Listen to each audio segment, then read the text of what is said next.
Seri Pelangi di Langit Singosari. Bunga di Kaki Gunung Kawi. Audiobook, novel silat. Cerita, Esa Mintarja. Bab 113. Ken Arok menarik nafas dalam-dalam. Tanpa sesadarnya kakinya terayun satu-satu. Perjalanan mereka itu pun segera mereka lanjutkan.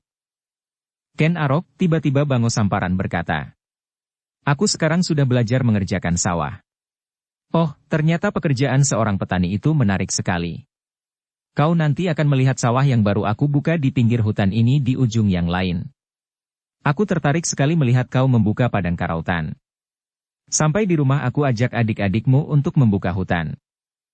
Ken Arok mengerutkan alisnya. Katanya, "Ah, bagus sekali. Berapa banyak ayah membuka hutan itu?" "Sekotak." Tiba-tiba wajah Ken Arok menjadi buram. "Sekotak?" "Ya, aku baru mencoba. Nanti pasti akan aku tambah lagi. Sekotak lagi. Sekotak lagi." Oh, Ken Arok menjadi kecewa. Tetapi meskipun demikian itu adalah permulaan yang baik bagi Bango Samparan. Seharusnya ia terbangun dari dunia mimpinya. Beranjak di atas bumi kenyataan. Bekerja dengan wajar untuk mendapatkan makan bagi keluarganya. Sesaat kemudian mereka saling berdiam diri. Ken Arok berjalan sambil menundukkan kepalanya, sedang Bango Samparan masih saja berjalan sambil menengadah. Tetapi mereka tidak berjumpa lagi dengan seorang pun, sehingga mereka merasakan betapa sunyi hutan rindang ini. Yang mereka dengar hanya kicau burung-burung liar dan sekali gemerisik daun tersentuh kaki binatang-binatang kecil yang berlari-larian. "Sebentar lagi kita akan keluar dari hutan ini," berkata Bango Samparan tiba-tiba. Ken Arok tetap dalam kediamannya. Ia sudah tahu benar, bahwa sebentar lagi mereka akan sampai di mulut lorong sempit, keluar dari hutan rindang ini. Dan ternyata sejenak kemudian ketika matahari telah merendah di ujung barat mereka sudah terlepas dari hutan itu, sampai ke daerah rerumputan yang sempit. Di hadapan mereka terbentang tanah pesawahan dari Pedukuhan Karuman. "Inilah sawahku," berkata Bango Samparan dengan bangganya. "Lihat, tanamannya sudah mulai menghijau." Ken Arok berpaling sejenak, kemudian dipandanginya sawah di ujung daerah rerumputan. Membujur, memanjang menyusur parit. "Pandai juga kau memilih tempat," berkata Ken Arok. "Aku dan adik-adikmu lah yang membuatnya menjadi tanah yang dapat ditanami." "Tidak terlampau sulit," sahut Ken Arok. "Di daerah ini kau dapat mengambil tanah berapa kau kehendaki. Yang diperlukan kemudian adalah kesediaan dan ketekunan untuk menggarapnya."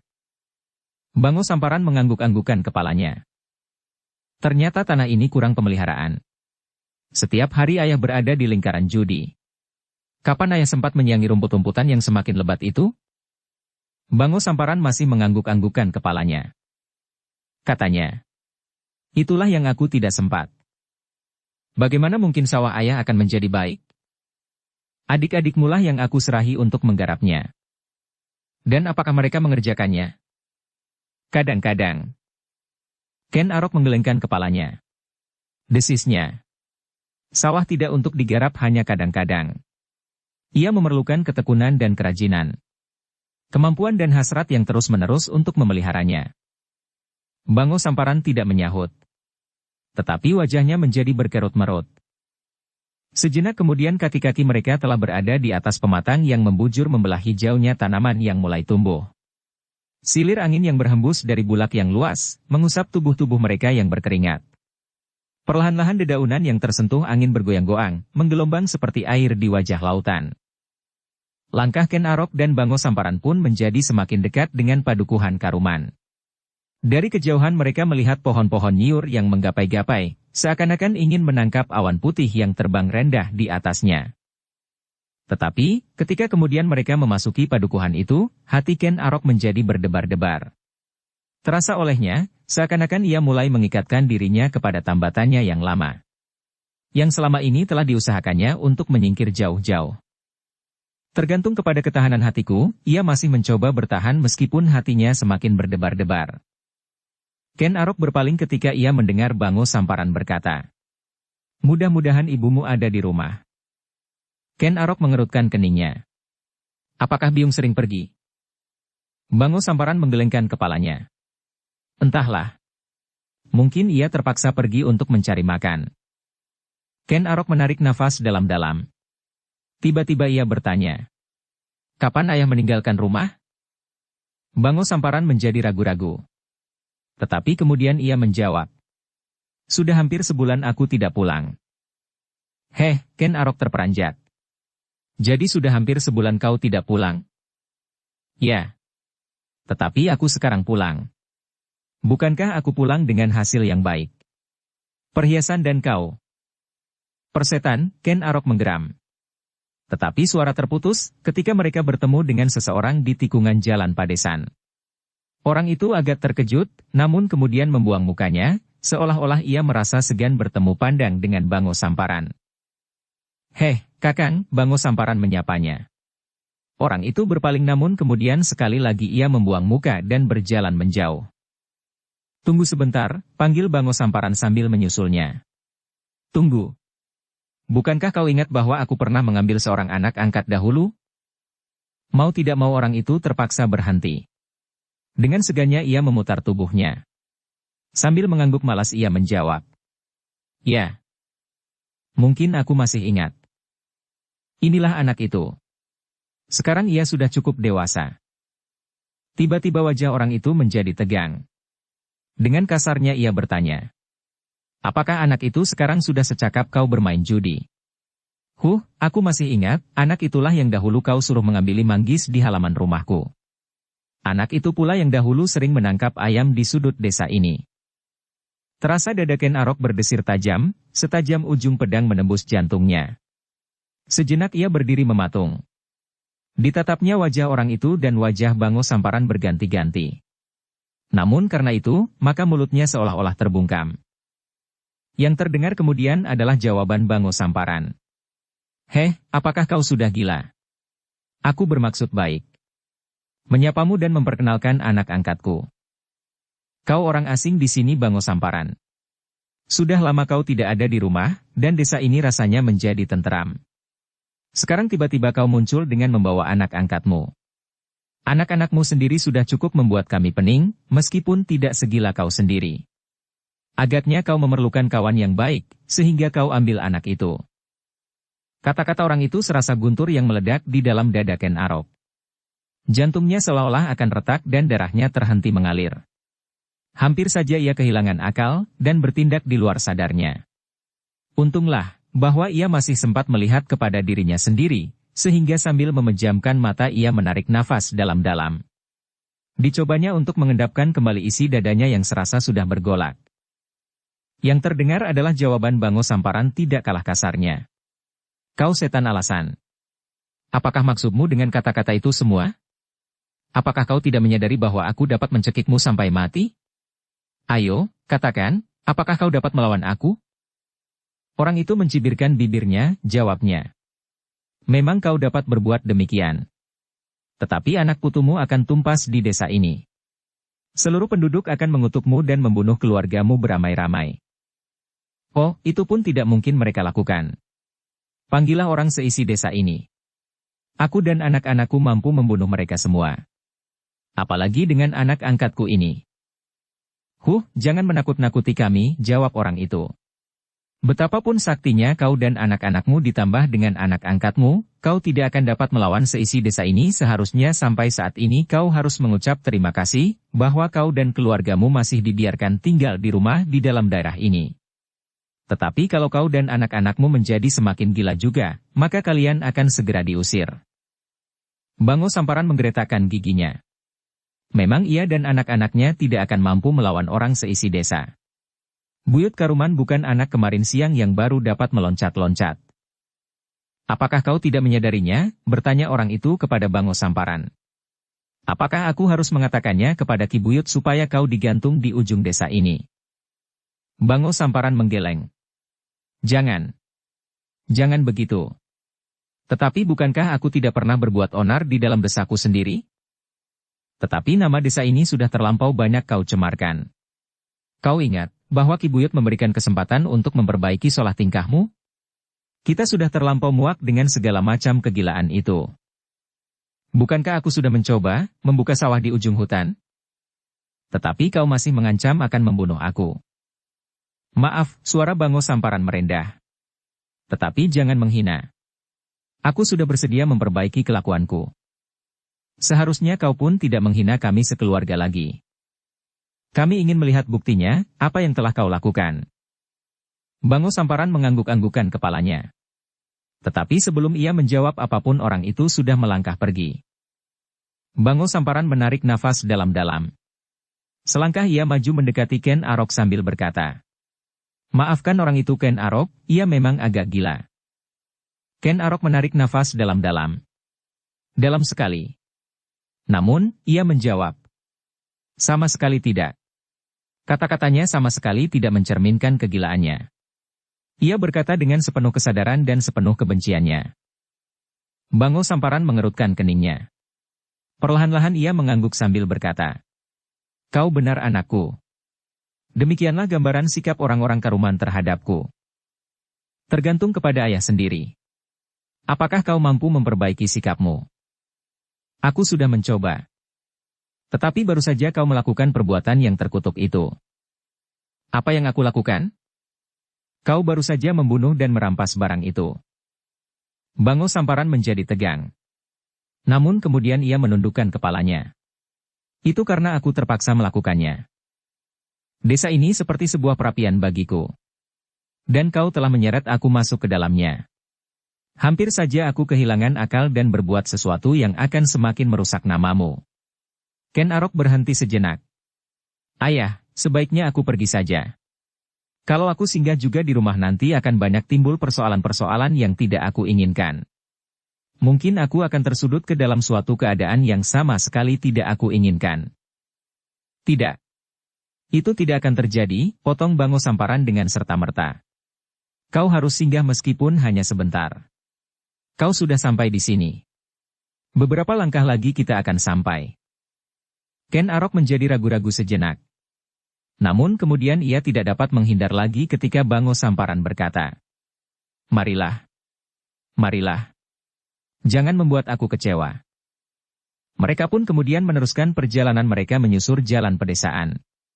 Ketika mereka bertemu seorang yang lain, maka dengan hormatnya Bango Samparan menyapanya. "Selamatlah kau hendaknya selama ini." Orang itu memandang Bango Samparan dengan tajamnya, kemudian kepada Ken Arok. Dianggukannya kepalanya sedikit sambil menjawab segan, "Ya, aku baik saja." Tetapi orang itu berjalan terus. Dan Bango Samparan memandanginya dengan sorot mata yang aneh. "Mudah-mudahan pandangan mereka berubah apabila aku sudah tidak berbuat kesalahan-kesalahan lagi atas mereka. Dan kini aku sudah tidak akan berjudi, mengambil buah-buahan di kebun orang dan berbuat apa-apa yang tidak menyenangkan bagi mereka." Ken Arok tidak menjawab. Tetapi kepalanya yang tunduk menjadi semakin tunduk. Sejenak kemudian mereka telah sampai ke sebuah halaman yang luas, tetapi kotor dan liar, dikelilingi oleh dinding batu yang kasar dan sebuah regol yang miring. Itulah rumah Bango Samparan beserta keluarganya.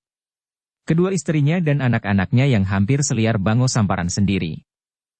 Ketika Ken Arok sampai ke depan regol yang miring itu, hatinya menjadi berdebar-debar. Bango Samparan mempunyai 4 anak laki-laki dan seorang anak perempuan dari istri mudanya. Tetapi rumah ini kesannya seperti rumah hantu yang sudah berabad-abad tidak disentuh tangan manusia. "Apakah kau tidak ingat lagi bahwa rumah ini rumah kita Ken Arok?" bertanya Bango Samparan. "Oh," Ken Arok mengangguk. Tentu aku ingat." "Kenapa kau tampaknya menjadi ragu-ragu untuk melangkah masuk?" Ken Arok menarik nafas. Tetapi ia tidak menyahut, "Masuklah." Ken Arok melangkah ke samping untuk memberi kesempatan Bango Samparan masuk lebih dahulu, baru kemudian Ken Arok berjalan di belakangnya. Demikian mereka menyusup regol dan berdiri di halaman, dada Ken Arok menjadi semakin berdebar-debar. Ia memang pernah tinggal di rumah ini. Tetapi rumah dan halamannya semakin lama tidak menjadi semakin bersih, namun sebaliknya. Rumahnya menjadi semakin rusak, dan halamannya menjadi liar. Tidak ubahnya dengan halaman-halaman kosong di sekitar rumah itu yang ditumbuhi oleh gerumbul-gerumbul liar dan rumpun-rumpun bambu yang lebat. "Nah, kau lihat pintu rumah itu terbuka?" bertanya Bango Samparan. "Rumah itu pasti ada orangnya. Apakah ia ibumu, bibimu atau adik-adikmu?" Ken Arok mengangguk. Satu-satu ia melangkah maju mengikuti Bango Samparan. Semakin lama semakin dekat dengan pintu lerek yang sedang menganga seperti mulut raksasa yang tak bergigi siap untuk menghisap menelan mereka berdua. Tetapi tiba-tiba langkah mereka berhenti. Dari balik sebatang pohon yang besar terdengar seseorang bertanya. Siapakah orang itu, ayah? Mereka berdua segera berpaling. Dilihatnya Panji Kuncang, anak Bango Samparan yang kedua berdiri dengan pandangan penuh kecurigaan kepada Ken Arok. Hei kau Kuncang. Di mana saudara-saudaramu, ibumu dan bibimu? Aku bertanya kepadamu, potong Panji Kuncang. Siapa orang itu? Begitukah kau bersikap kepada ayahmu? Kini Panji Kuncang berdiri tegak di sisi batang pohon besar itu. Tetapi matanya menyerotkan kecurigaan dan pertanyaan yang aneh. Kenapa tiba-tiba ayahnya bertanya tentang sikapnya? Sehingga dengan nada yang tinggi ia bertanya. Kenapa dengan sikapku? Bukankah aku adalah Kuncang yang kau kenal dengan cara dan sikap ini? Kenapa? Oh, kau harus sedikit sopan. Lihat, aku tidak datang seorang diri. Tiba-tiba Kuncang tertawa. Suara tertawanya meledak-ledak tidak terkendalikan. Di antara derai tertawanya ia berkata, Ayah ingin menunjukkan kepada tamu ayah, bahwa kami adalah keluarga yang baik, sopan dan beradab. Oh, Bango Samparan mengeluh. Dengan wajah yang merah ia berpaling kepada Ken Arok. Maafkan anak itu. Jangan hiraukan dia. Tetapi suara tertawa Kuncang tidak juga mereda. Sekali lagi ia bertanya. Siapakah orang itu, ayah? Penjudi? Perampok? Pembunuh? Mungkin ayah mendapat kawan baru yang dapat mengajari kita untuk bermain curang di lingkaran perjudian sehingga kita tidak akan pernah terkalahkan. Tutup mulutmu, bentak Bango Samparan, jangan membuat aku marah. Tetapi Kuncang sama sekali tidak mundur. Bahkan ia berkata sangat menyakitkan hati, atau mungkin anak yang kau bawa itu akan minta kepada kita untuk menolongnya mencuri seorang gadis, atau bahkan janda atau istri orang. Dada Ken Arok serasa akan meledak mendengarnya. Tetapi ia masih tetap berusaha untuk menahan dirinya. Namun dengan demikian tubuhnya serasa menjadi gemetar. Kuncang, bentak Bango Samparan. Jangan asal bicara. Kau lihatlah dengan baik siapa orang ini. Kau pasti masih belum melupakannya. Bukankah anak ini kakakmu Ken Arok? Suara tertawa Kuncang menjadi semakin meninggi. Jawabnya. Aku sudah tahu. Aku sudah tahu sejak ia memasuki regol rumah kita. Kenapa kau bertanya juga? Kuncang tidak segera menjawab.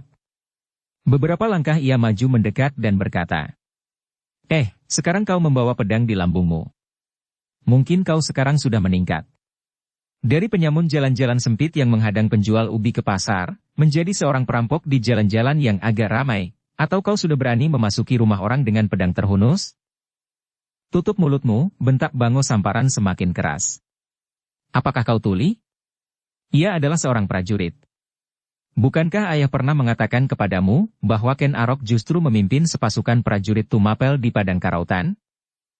Ken Arok menjadi heran melihat Kuncang menjadi semakin keras tertawa sehingga tubuhnya berguncang-guncang. Hampir tidak terdengar karena tenggelam dalam derai tertawanya ia berkata. Aku sudah tahu. Aku sudah tahu bahwa ia seorang hamba istana Tumapel. Namun Ken Arok terperanjat ketika tiba-tiba saja suara tertawa Kuncang berhenti. Wajahnya tiba-tiba menjadi tegang dan suaranya bergetar, kenapa ayah bawa anak ini kemari? Ayah, aku tidak senang melihat tampangnya. Semasa kita berkumpul di rumah ini, Ken Arok sama sekali tidak dapat bergaul dan bermain dengan kita, justru saat itu ia seorang penjahat muda yang paling licik. Sekarang kita semua menjadi penjudi dan mungkin penjahat, tetapi anak ini sudah menjadi seorang hamba istana. Terus terang aku tidak mempercayainya lagi. Sepercik warna merah menjalar di wajah Bango Samparan. Kemarahannya telah melonjak naik ke kepala. Namun dengan demikian mulutnya seakan-akan telah terkunci, sehingga meskipun mulutnya bergerak-gerak namun tidak sepatah kata pun yang meloncat dari bibirnya. Sementara itu Ken Arok pun seolah-olah membeku di tempatnya. Ia lebih banyak berjuang untuk menahan dirinya sendiri daripada memperhatikan sikap Bango Samparan itu. Karena keduanya tidak menjawab, maka Kuncang pun berkata pula. Nah, karena itu, maka sebaiknya anak ini tidak ayah bawa ke rumah kami. Aku ingin mempersilahkannya dengan rendah hati untuk meninggalkan halaman ini. Bango Samparan sudah tidak dapat menahan dirinya lagi, kemarahannya sudah memuncak sehingga tanpa disadarinya ia meloncat maju dengan cepatnya sambil mengayunkan tangannya ke wajah anak keduanya itu. Tetapi ternyata Kuncang bukan sepotong tonggak yang mati, dengan sederhana sekali ia melangkah mundur sambil menarik wajahnya, sehingga tangan Bango Samparan lalu hanya sejari di hadapan hidungnya. "Ah," desah Kuncang. Ayah terlampau lekas marah. Kenapa ayah membela anak angkat ayah yang kini sudah menjadi hamba istana itu dengan mati-matian? Jangan membuat aku marah kepadanya, ayah. Mungkin aku tidak akan melawan ayah bagaimanapun gilanya aku, justru karena aku seorang anak. Tetapi Ken Arok itu bukan sanak bukan kadang. Kalau aku kehilangan pikiran, aku akan mencincangnya di sini. Tutup mulutmu, teriak Bango Samparan. Akulah yang mengajaknya kemari, aku telah memaksanya meskipun ia keberatan. Sekarang kau bersikap seperti setan. Aku memang tidak ingin melihatnya datang ke rumah ini. Sejak kami masih amat muda, kami sudah tidak pernah sepaham. Apalagi sekarang. Kau belum tahu apa yang sudah dikerjakannya untukku. Kau belum melihat bahwa ia tidak berubah seperti dahulu. Kau belum mengerti bahwa ia akan bersikap lain terhadapmu dan saudara-saudaramu. Kuncang tidak segera menjawab. Tetapi yang terdengar adalah suara tertawanya. Ketika ia melontarkan pandangan matanya ke sisi rumahnya, suara tertawa itu justru meninggi. Ken Arok dan Bango Samparan pun segera berpaling ketika mereka mendengar suara tertawa pula. Tetapi nadanya jauh berbeda dari suara Kuncang. Suara itu terlampau rendah pendek. Desah Ken Arok di dalam hatinya. Aku benar-benar masuk darah hantu. Selamat datang Kakang, suara itu tetap bernada rendah. Ken Arok mengerutkan keningnya. Sebelum ia menjawab terdengar Bango Samparan berkata, "Engkau ada pula, di rumah. Kau tentu tidak akan berkeberatan seperti adikmu yang gila itu. Kau pasti akan menyambutnya dengan baik. Bukan begitu?" Orang yang berdiri di samping rumah yang kotor itu adalah anak Bango Samparan yang tertua, Panji Bawuk. Wajahnya yang kehitam-hitaman dibakar oleh sinar matahari, keningnya yang menjorok dan matanya yang cekung, membuatnya seolah-olah dilapisi oleh suatu rahasia yang tidak terpecahkan. Perlahan-lahan ia melangkah maju. Suara tertawanya yang datar dan bernada rendah terdengar lagi. Agak lebih panjang. "Ayah telah membawa mainan yang baik sekali buat kami," desis Panji Bawuk. Meskipun kata-kata itu diucapkan seolah-olah dengan acuh tak acuh saja, namun serasa meledak di dalam dada Ken Arok, segera ia dapat menangkap maksudnya. Panji yang sulung ini sejak mereka masih terlampau muda, adalah seorang anak yang bengis dan keras.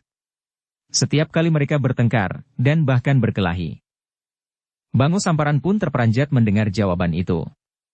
Dengan wajah yang tegang ia berkata, apakah kau juga sudah gila seperti adikmu?" "Kami memang sama-sama gila ayah," sahut Panji Bawuk. "Tetapi biarlah aku berterima kasih bahwa ayah telah membawanya kemari." "Persetan, persetan," Bango Samparan berteriak, kemudian berpaling kepada Ken Arok. "Jangan hiraukan mereka. Mari kita masuk ke rumah. Rumah ini rumahku. Aku berhak menerima siapa saja di dalam rumahku sendiri." Bango Samparan tidak mempedulikan lagi kedua anaknya. Segera ia melangkah. Tetapi sekali lagi ia tertegun ketika ia melihat seorang anak muda yang lain berdiri di tengah-tengah pintu, sambil berpegangan kedua sisinya dengan kedua tangannya yang mengembang. "Apa gunanya kau datang juga ke rumah ini Kakang?" berkata orang itu dengan nada yang meninggi. "Sekarang kau menjadi semakin tampan. Wajahmu mirip benar dengan aku di Tumapel, meskipun aku belum pernah melibatnya. Pakaianmu bagus dan pedang itu sangat menarik hati." "Minggir, minggir kau," teriak Bango Samparan. "Minggir. Jangan ikut campur seperti kakakmu yang gila itu." Anak muda yang berdiri di tengah-tengah pintu itu adalah anak Bango Samparan yang ketiga. Panji Kunal. Belum lagi Panji Kunal itu menjawab, maka dari dalam rumah, terbungkuk-bungkuk menyusup di bawah tangan Panji Kunal itu, keluarlah seorang anak muda yang lain, Panji Kenengkung, anak keempat Bango Samparan. Katanya, "Oh, ternyata Kakang Ken Arok itulah yang kalian ributkan. Aku sangka ada seorang tamu yang cukup berharga untuk dilayani." Panji Kenengkung itu menjadi acuh tak acuh. Tanpa berbuat sesuatu ia kembali masuk ke dalam rumahnya, menyusup pula di bawah tangan kakaknya. Sikap anak-anak Bango Samparan itu membuat darah Ken Arok benar-benar menjadi mendidih. Semula ia memang berhasrat untuk meninggalkan saja rumah itu. Tetapi justru sikap anak-anak Bango Samparan itulah, kemudian yang menahannya. Aku akan tetap berada di sini, katanya di dalam hati. Karena itulah maka Ken Arok masih tetap berdiri tanpa bergerak di tempatnya. Kedua kakinya seolah-olah terhunjam dalam-dalam sampai ke pusat bumi. Hanya pandangannya sajalah yang beredar dari satu wajah ke wajah yang lain. Panji Bawuk, Panji Kuncang, Kunal dan kemudian Bango Samparan. Bango Samparan menjadi kebingungan melihat perkembangan keadaan.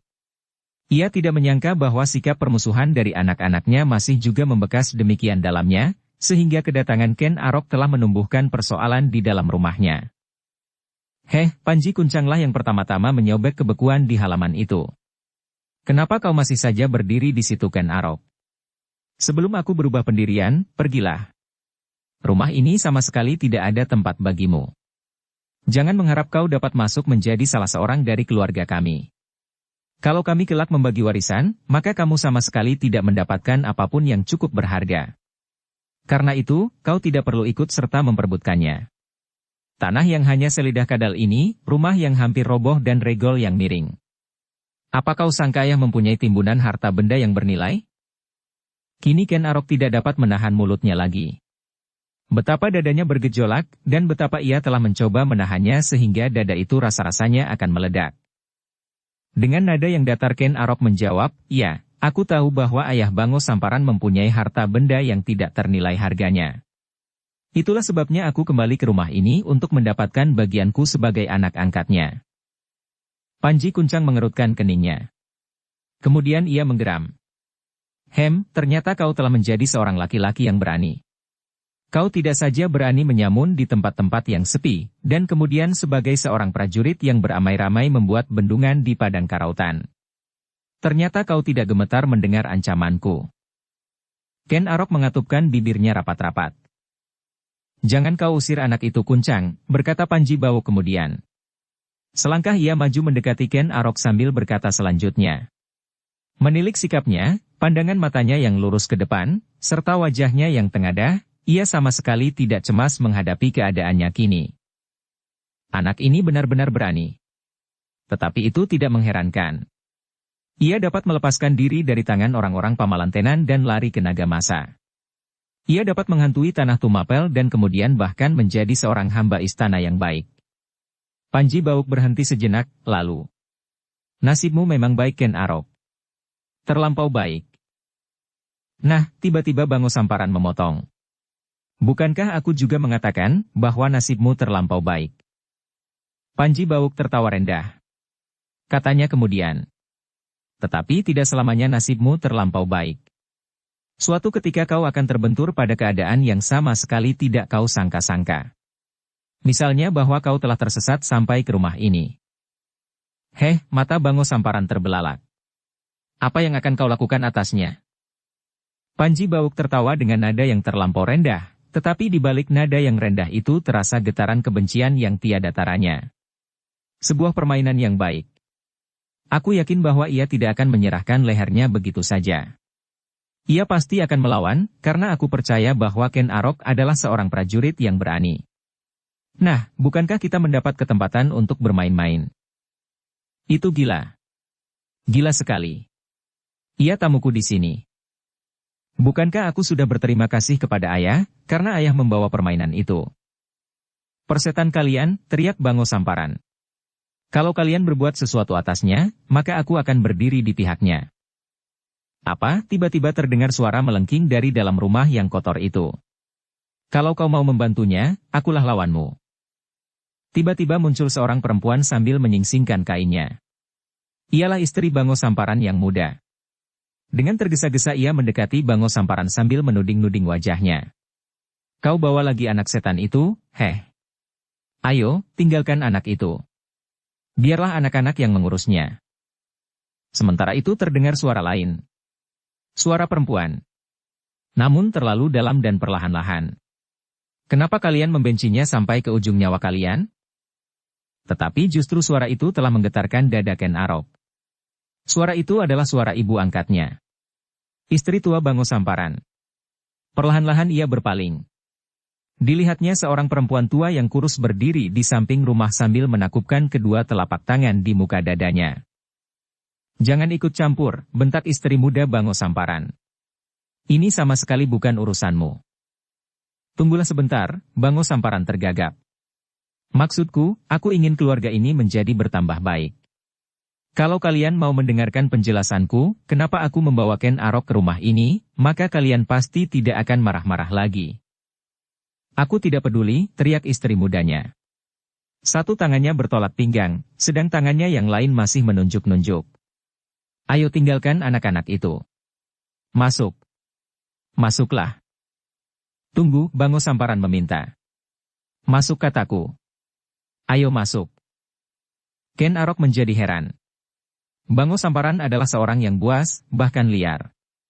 Tetapi ia begitu takut kepada istri mudanya. Ia mengetahui hal itu sejak ia tinggal di dalam rumah itu.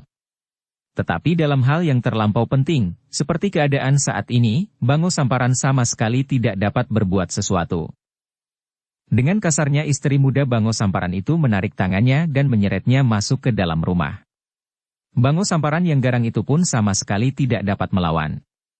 Namun sambil berjalan ia berteriak-teriak. "Maafkan aku Ken Arok. Pergilah. Pergilah sebelum setan-setan itu berbuat sesuatu atasmu." Ken Arok sama sekali tidak beranjak dari tempatnya. Dipandanginya Bango Samparan yang berjalan terloncat-loncat diseret oleh istri mudanya sambil menyingsingkan kainnya tinggi-tinggi. "Laki-laki tidak tahu diri," gerutu istrinya. "Sekian lama kau tidak pulang. Sekarang kau bawa cucurut jelek itu untuk mengotori halaman rumahku." Tanpa sesadarnya Ken Arok menarik nafas dalam-dalam. Agaknya sikap istrinya itu sama sekali tidak membantu usaha untuk menyembuhkan Bango Samparan dari penyakit judinya. Agaknya ia tidak menemukan ketentraman di rumahnya. Istrinya terlampau menguasainya, sehingga bagi Bango Samparan, keadaan di luar rumahnya jauh lebih bebas dan menyenangkan, meskipun kadang-kadang ia harus berkelahi dan bahkan mempertaruhkan nyawanya. Namun hasrat ia lepas bebas dan sebagai seorang laki-laki, bahkan jiwa petualangan yang memang ada padanya, dapat terpenuhi. Di rumah, seperti keadaannya kini, meskipun ia membawa pedang di lambungnya, namun ia tidak kuasa melawan apapun ketika ia diseret oleh istrinya masuk ke rumah sambil mengumpat-umpat. Panji Kunal kini sudah tidak berdiri di tengah-tengah pintu lagi untuk memberi jalan ibunya yang menyeret ayahnya masuk. Sambil bersandar bibir pintu ia tertawa berkepanjangan. Dalam pada itu terdengar suara perempuan tua yang berdiri di samping rumah. "Pergilah Ken Arok. Tidak ada gunanya kau datang kemari. Aku sudah puas dapat melihat kau tumbuh menjadi besar dan gagah. Aku dengar kau kini menjadi seorang prajurit. Nah, lakukanlah pekerjaanmu dengan baik." Ken Arok menarik nafas dalam-dalam. Tanpa sesadarnya ia mengangguk dalam-dalam sambil menjawab. "Terima kasih ibu, mudah-mudahan aku dapat melakukannya. Aku minta ibu selalu berdoa untukku." Tentu anakku. Aku berdoa untukmu. Mudah-mudahan kau terhindar dari tindakan-tindakan yang takabur dan tamak." Belum lagi Ken Arok menjawab, terdengar suara Panji Kuncang. "Ah, jangan kau ajari anak itu jadi seorang pendeta. Agaknya lebih baik baginya untuk mengulangi saja kelakuannya beberapa tahun yang lampau." "Jangan menghina Kuncang," sahut perempuan itu, "adalah nasib baik yang membawanya. Jangan iri akan nasib seseorang. Nasibnya memang terlampau baik." Ken Arok sama sekali tidak terpengaruh ketika ia mendengar orang lain mengatakan tentang nasibnya. Bahkan ia muak apabila ia mendengar Bango Samparan mengatakan nasibnya pula. Tetapi kini ia mendengar perempuan tua itu mengatakan pula bahwa nasibnya memang terlampau baik. "Kalau kau berusaha terus Ken Arok," berkata perempuan tua itu, "maka kau akan sampai kepada tempat yang setinggi-tingginya yang kau inginkan." Tetapi kata-kata itu disambut oleh suara tertawa Panji Bawuk dalam nada yang datar. "Ho, ajari saja anak itu untuk bermimpi." Kemudian kepada Ken Arok itu berkata, "Mimpilah anak manis. Kau akan dibawa melambung tinggi oleh nasibmu yang baik. Mungkin kau dapat menjadi seorang aku, siapa tahu bahwa kau akan dapat mendesak kekuatan Maharaja Kediri dan menggantikannya kelak." Kata-kata itu disambut oleh suara tertawa yang meledak. Panji Bawuk, Panji Kuncang, Kunal dan bahkan kemudian Kenengkung pun keluar lagi dari pintu rumahnya. Katanya, kalian menjadi terlampau bergembira hari ini. Tidur saja kau anak malas, sahut Panji Bawuk. Kami sedang bermain-main. Aku ingin ikut bermain-main pula. Panji Bawuk tidak menjawab. Tetapi ia melangkah lagi lebih dekat di hadapan Ken Arok. Diamat-amatinya Ken Arok dari ujung kaki sampai ke ujung kepalanya. Pergi sajalah Ken Arok, suara perempuan di samping rumah terdengar lagi. Tetapi jawab Ken Arok ternyata telah mengejutkan seisi halaman itu. Tidak ibu. Aku tidak akan pergi. Aku sudah terlanjur menginjakkan kakiku di halaman ini. Aku ingin masuk ke dalam rumah ayah dan ibuku. Aku ingin bermalam di sini dan ingin mendapat hak warisan dari ayah seperti anak-anak ayah yang lain, meskipun aku hanya sekedar anak angkatnya. Tidak seorang pun dapat menghalangi aku. Apalagi aku sudah memasuki halaman ini dengan pedang di lambung. Yang terdengar kemudian adalah geram Panji Kuncang. Selangkah ia meloncat maju sambil berteriak. Setan alas. Ayo, cabut pedangmu. Aku akan membunuhmu. Panji Bawuk mendegang sebentar, namun kemudian ia tertawa. Nadanya masih tetap rendah dan datar. Oh, anak ini benar-benar tidak tahu diri. Disangkanya bahwa karena ia seorang prajurit, maka ia pasti akan mampu menyelesaikan semua masalah dengan pedangnya. Ken Arok terdiam. Dikatupkannya bibirnya rapat-rapat. Terhadap Panji Kuncang ia telah menemukan cara yang sebaik-baiknya untuk melawan. Agaknya anak kedua ini lebih cepat marah dan kehilangan kesabaran. Tetapi agaknya anak yang pertama ini justru jauh lebih berbahaya dari saudara-saudaranya yang lain. Ternyata bukan saja kedua orang anak-anak Bango Samparan yang terbesar saja yang mendekati Ken Arok, tetapi kedua saudaranya yang lain, yang masih terlampau muda itu pun datang mengerumuninya. Wajah-wajah mereka telah menjadi tegang oleh kemarahan yang memuncak. Tetapi Ken Arok masih tetap berdiri tegak di tempatnya. Ia sama sekali tidak bergeser setapak pun. Pandangannya masih tetap lurus ke depan dan dadanya masih tetap tengadah. Sikapnya memang agak berpengaruh juga atas keempat anak-anak Bango Samparan itu. Namun di samping itu, kemarahan mereka pun menjadi semakin menyala pula. Ken Arok bagi mereka adalah seorang yang teramat sombong.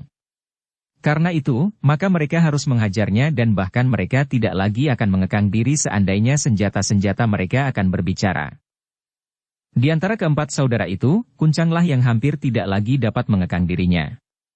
Namun sikap yang demikian sama sekali tidak berpengaruh apapun kepada Ken Arok. Yang mendapat perhatiannya paling tajam justru Panji Bawuk yang kelihatannya masih tenang-tenang saja, dan bahkan tersenyum-senyum. Apakah kau benar-benar ingin melawan kami Kakang? Bertanya Panji Bawuk itu. Ken Arok tidak segera menjawab. Ditatapnya mata Panji Bawuk itu tajam-tajam seolah-olah ingin melihat sampai ke pusat otaknya. Aku memang berharap demikian, berkata Panji Bawuk itu pula. Sudah agak lama kami tidak berkelahi melawan seseorang yang agak berarti untuk memanaskan badan kami. Karena itu kami sangat berterima kasih kepada ayah, yang telah membawa kau kemari. Panji Bawuk, terdengar suara perempuan tua di samping rumah. Aku minta kau tidak akan berbuat demikian kepada Ken Arok. Terserahlah apa yang akan kau lakukan terhadap orang lain, tetapi tidak kepada keluarga sendiri. Panji Bawuk tertawa.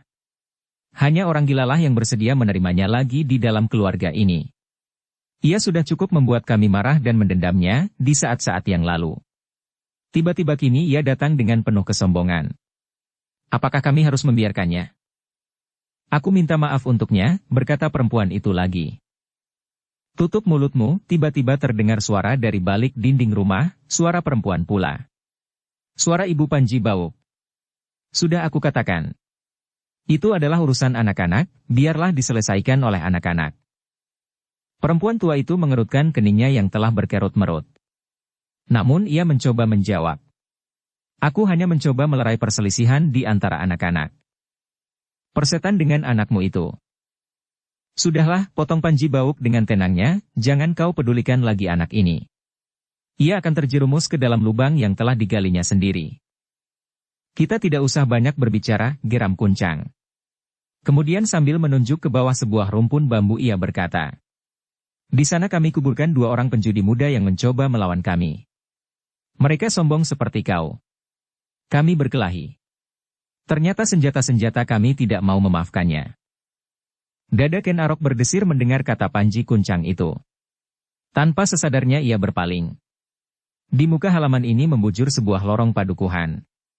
Bagaimanakah tanggapan orang-orang padukuhan ini apabila mereka tahu bahwa halaman ini adalah halaman pembantaian? Bukankah Ki Buyut Karuman sudah mengancam untuk mengusir mereka apabila mereka berbuat kejahatan lagi di dalam padukuhan ini?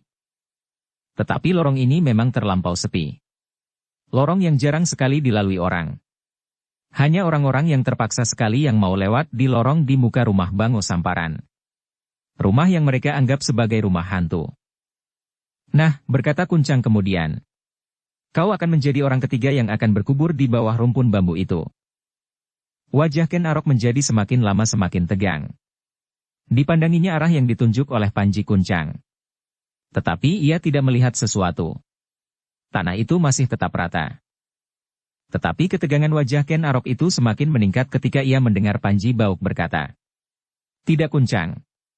Karena anak ini adalah saudara tua kita, maka ia tidak akan kita kuburkan di bawah rumpun bambu itu. Kita masih harus menghormatinya. Aku ingin membuat anjang-anjang bagi mayatnya nanti. Kami letakkan saja di halaman belakang, di atas pohon kayu kembang. Biarlah dagingnya menjadi makanan burung-burung gagak. Sejenak mereka yang mendengar pendapat anak tertua Bango Samparan itu terdiam. Namun kemudian terdengar suara tertawa Kenengkung meledak. Kenapa kau tertawa? Bertanya Panji Kunal. Lucu, sahut Kenengkung. Kita kelak akan mempunyai sebuah kerangka. Kalau dagingnya sudah habis, bukankah akan tinggal kerangkanya saja? Kita mempunyai sebuah perhiasan yang menyenangkan. Panji Kunal pun tersenyum pula. Katanya. Tetapi kalau ada orang yang melihatnya, akan dapat menumbuhkan perkara. Orang-orang Karuman adalah orang-orang dengki yang suka mengganggu kesenangan orang lain. Kalau mereka berbuat sesuatu karena kerangka itu, maka kita akan terpaksa menyimpan kerangka-kerangka lebih banyak lagi. Ah, desah Panji Bauk. Anak-anak gila. Apakah yang kau bicarakan itu? Sekarang, ambillah parangku yang besar. Jangan yang kecil. Kalian membawa senjata kalian masing-masing, apabila kalian ingin ikut bermain-main. Berganti-ganti. Kita masing-masing akan mendapat bagian kita. Tetapi apabila Ken Arok lekas mati, maka jangan menyesal, siapa yang tidak mendapat kesempatan untuk berkelahi dan menggoreskan luka di tubuhnya. Gila, Ken Arok mengumpat di dalam hatinya. Sikap Panji Bauk tenang sekali. Dibiarkan adiknya masuk ke dalam rumah sementara ia berdiri seenaknya di hadapan Ken Arok. Kalau kau tidak sabar menunggu adikku mengambil senjata, mulailah. Aku akan melawanmu tanpa senjata. Akulah yang pertama-tama, potong Kuncang. Akulah yang melihatnya ia pertama kali ketika ia memasuki regol. Kini Ken Arok terpaksa berbuat sesuatu. Ia benar-benar menyesal, karena ia telah masuk ke rumah hantu itu. Tetapi dalam keadaan yang demikian ia sama sekali tidak mau beranjak pergi. Ia masih belum tahu, sampai berapa jauh kemampuan keempat anak Bango Samparan. Ia telah melihat Panji Kuncang mampu menghindar dengan cara yang sederhana, ketika ayahnya mencoba menampar wajahnya. Sebentar kemudian sambil berlari-lari Kenengkung datang membawa 2 buah parang dan Panji Kunal pun membawanya pula. Untuk kakaknya dan untuk dirinya sendiri. Aku akan mencoba senjataku ini, desis Panji Kunal. Ia memegang sebuah tombak pendek yang ujungnya berkait. Ken Arok berdiri tegak seperti sebuah patung. Ia menjadi heran melihat sikap anak-anak Bango Samparan. Agaknya mereka benar-benar menganggap dirinya permainan yang mengasyikkan. Apakah kemampuan mereka jauh melampaui ayahnya? Pertanyaan itu telah mengetuk dada Ken Arok. Namun Ken Arok tidak sempat terlampau banyak membuat pertimbangan-pertimbangan. Ia segera melihat tombak pendek Kunal yang ujungnya berkait telah merunduk di muka dadanya. Terdengar anak itu berkata, "Heh, Kakang Ken Arok. Ayo cabut senjatamu." Ken Arok tidak segera berbuat sesuatu. Sekilas dipandangnya perempuan tua di samping rumah Bango Samparan. Perempuan itu menutup wajahnya dengan kedua telapak tangannya, kemudian dengan tergesa-gesa berputar dan pergi ke belakang. Lebih baik ia pergi, berkata Ken Arok di dalam hatinya. Ayo, cepat, teriak Panji Kunal. Hati-hati Kunal, desis Panji Bauk. Ia adalah seorang prajurit Tumapel. Mungkin ia pernah mendapat petunjuk bagaimana ia harus mempergunakan senjata. Sebelum ia menjadi seorang prajurit, ia adalah seorang anak yang paling senang berkelahi. Meskipun kau juga senang berkelahi, tetapi belum seliar kakang Ken Arok itu. Kunal seolah-olah tidak mendengar kata-kata kakaknya itu. Ia melangkah semakin dekat, dan ujung tombaknya kini semakin dekat pula ke dada Ken Arok. Ayo, cepat, ambil senjatamu, teriaknya. Kalau kau tidak juga mencabut pedangmu, aku akan berbuat menurut kehendakku sendiri atasmu. Ken Arok masih tetap berdiri tegak. Tetapi tiba-tiba ia terkejut ujung tombak berkait itu semakin merunduk dan menyentuh kain panjangnya, dengan sekali renggut, kainnya telah tersobek lebih dari sejengkal di arah pahanya. Terdengarlah suara tertawa meledak di halaman itu. Panji Kenengkung tidak dapat menahan dirinya lagi, sehingga ia terbungkuk-bungkuk menekan perutnya dengan kedua tangannya. Suara tertawanya berderai memenuhi seluruh padesan. Kini Ken Arok tidak akan dapat tetap tinggal diam. Kalau ia tidak segera berbuat sesuatu maka Kunal akan menjadi lebih gila lagi. Bahkan mungkin ia akan menjadi telanjang di halaman itu karena seluruh pakaiannya akan dikait oleh tombak pendek itu. Baiklah, berkata Ken Arok tiba-tiba sehingga Kunal terperanjat. Kau sudah mulai. Aku pun harus segera mulai pula. Perlahan-lahan Ken Arok melangkah ke samping. Sama sekali tidak ada kesan apapun pada dirinya. Ia masih tetap tenang seperti juga Panji Bawuk tetap tenang. Diletakkannya bungkusan pakaiannya di atas tanah di bawah sebatang pohon melinjo. Heh, apa kau mau lari? Teriak Panji Kunal. Ken Arok menggeleng. Sudah aku katakan. Aku akan melayani kau bermain-main. Bagus, bagus, sahut Kunal sambil tertawa. Ken Arok menjadi semakin muak memandanginya. Karena itu, maka tumbuhlah keinginan di dalam hatinya untuk membuat mereka menjadi jera. Tetapi, pertanyaan itu tumbuh di dalam hatinya, apakah aku akan mampu berbuat demikian? Aku belum dapat mengukur betapa tingkat ilmu masing-masing. Adalah tidak mustahil apabila pada suatu ketika mereka akan berkelahi bersama-sama. Karena itu, maka Ken Arok harus tetap berhati-hati. Ia tidak mau jatuh ke dalam keadaan yang tidak menguntungkannya, sehingga untuk melawan anak itu pun ia harus berada dalam persiapan yang tertinggi. Ayo, cabut pedangmu, cepat, teriak Panji Kunal. Baik, sahut Ken Arok. Perlahan-lahan tangannya meraba hulu pedangnya, dan perlahan-lahan pula ia mencabut pedang itu dari rangka di lambungnya. Pedang yang bagus, tiba-tiba Kuncang berteriak. Kalau kita berhasil membunuhnya, maka pedang itu adalah milikku. Akulah yang pertama-tama melihat ia memasuki regol ini. Ken Arok bergesah di dalam hatinya, agaknya Kuncang telah sampai pada maksud itu, membunuh, sebenarnya membunuh. Tidak, teriak Panji Kunal. Siapa yang berhasil membunuhnya lah yang akan memiliki pedang itu. Kalau begitu akulah yang akan berkelahi lebih dahulu, potong Kenengkung. Supaya akulah yang berhasil membunuhnya. Dengan demikian pedang prajurit itu akan menjadi milikku. Jangan berebut dahulu, potong Panji Bawuk, kalian hanya terlampau banyak bicara. Aku yakin bahwa Ken Arok tidak akan dengan senang hati menyerahkan lehernya. Nah, sekarang Kunal, mulailah. Hati-hatilah. Aku ingin melihat bagaimana ia menggerakkan pedangnya yang bagus itu, supaya aku dapat menilai, siapakah kira-kira yang akan dapat membunuhnya.